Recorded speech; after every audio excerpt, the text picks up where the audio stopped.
ابھی آپ نے جلسے تو بہت بڑے بڑے یہ شہروں کے شہر باہر نکل آئے، لیکن یہ لوگ ابھی تک ٹس سے مس نہیں ہوئے انتخابات کے حوالے سے، تو پھر آگے کیسے موو کریں گے؟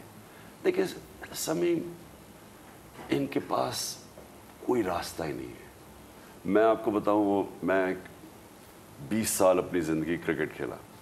مقابلہ ہوتا ہے نا کرکٹ، آپ یا جیت رہے ہیں یا ہار رہے ہیں۔ 10 سال کیپٹن رہا، تو کیپٹن تو سارا وقت اسٹریٹجائز کر رہا ہوتا ہے نا۔ وہ ایک کرکٹ کا کیپٹن واحد کیپٹن ہے جس کو کوئی کوچ ریپلیس نہیں کرتا، کیونکہ وہ گراؤنڈ کے اوپر ایک چیس پلیئر کی طرح فیصلے کر رہا ہوتا ہے کہ میں یہ کروں گا تو کیا ہوگا۔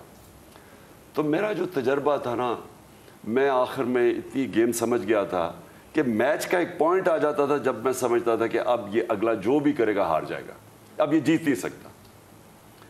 میچ کا ایک پوائنٹ آ جاتا ہے جب آپ سمجھ جاتے ہیں کہ اب یہ جو بھی کرے گا نا تو یہ ہار جائے گا، کیونکہ میں نے اب اس کو قابو کر لیا۔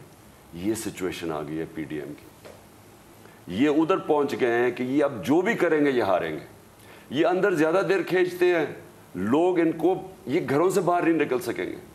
جو بجلی کے بل لوگوں کے پاس آئے نا، آٹا کدھر پہنچ گیا؟ یعنی 4 مہینے میں کون سی قیامت آئی ہے کہ آٹا اتنا مہنگا، کھانے کی چیزیں مہنگی، بجلی کے بل نہیں دے سکتے، گیس ابھی 250% بڑھنی ہے۔ سردیوں میں گیس کے بل کیسے دیں گے؟ یہ گھروں کے باہر نہیں نکل سکیں گے۔ تو یہ جتنی دیر کرسی پہ بیٹھے ہیں، ان کے لیے تو اور بڑا عذاب ہے۔